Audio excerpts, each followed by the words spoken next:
My name is Tamara Barnes, and this is Sonora Strait. Welcome to SS Radio Weekly's broadcast. Today we are covering an interesting place, filled with things that many of you haven't seen before. We are going to Kiev, Ukraine. Okay, thanks Tamara for the intro. Now we're going to move on to culture. So, I'm going to explain a few aspects of Kiev, but first we're going to start off with the importance of extended family in Ukraine. So, some couples live with their families until they have earned enough to move into their own house. Also, some are asked to leave their job so that they can help their family in the fall harvest food. Now that you've heard about standard family in Ukraine, I want to talk a little bit about their clothing.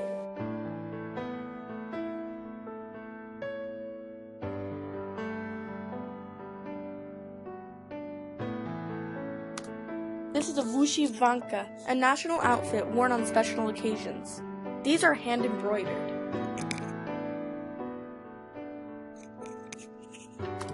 As you can tell, these items are extremely detailed.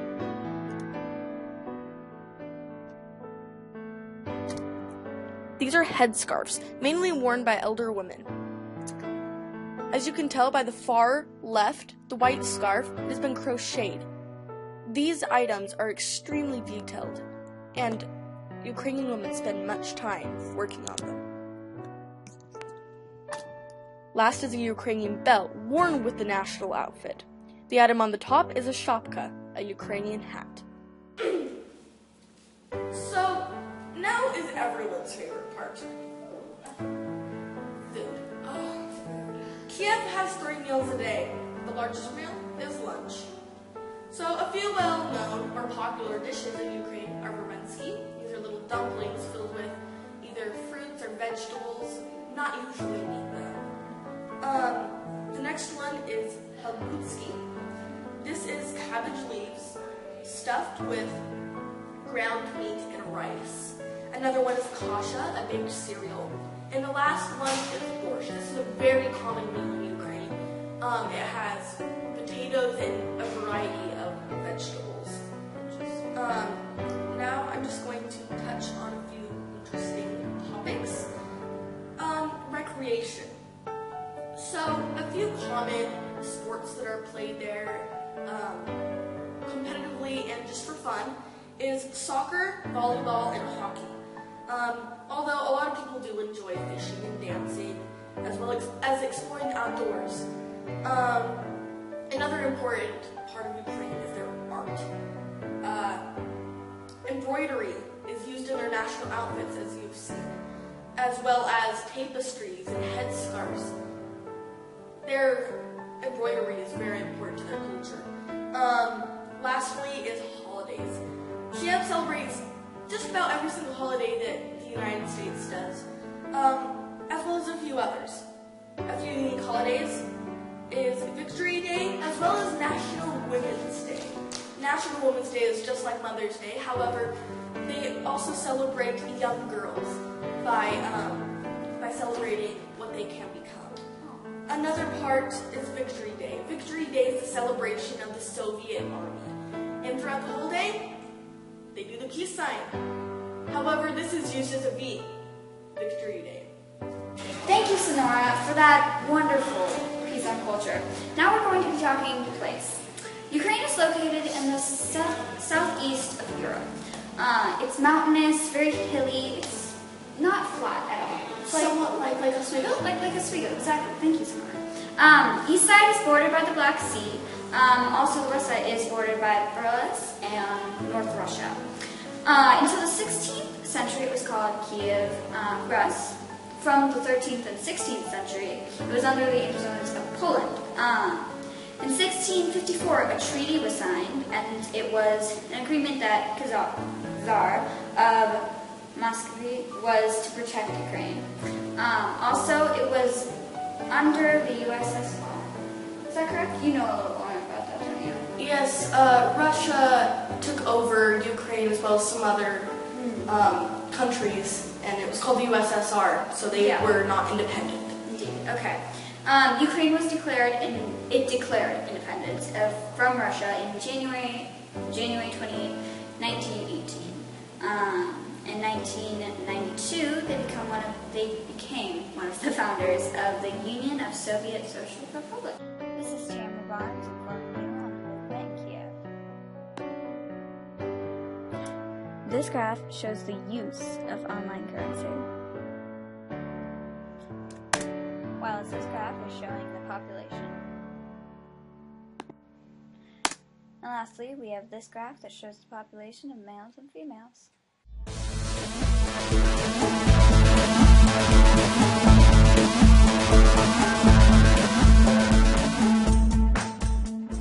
Breaking news. In the past few years, a nuclear explosion occurred in Chernobyl. This event caused land, rivers, and people to become contaminated with this nuclear waste. In fact, a river that runs through Chernobyl also runs through Kiev. And so that water has been contaminated, and many cannot drink that water. Now, so have people been deformed from this?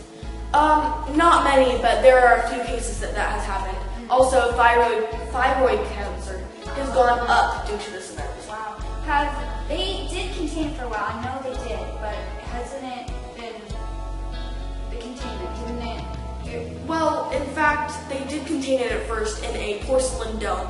However, that started to crumble because, of course, of porcelain. So now they have remade one of metal. However, it's not in use, but they don't know how to clean up this nuclear waste. Alright, thank you, Sonora. First, I'd like to talk a little bit about the layout of Ukraine. The geography of this place really makes an interesting city from multiple standpoints. To start, let's take a look at the general layout of Ukraine.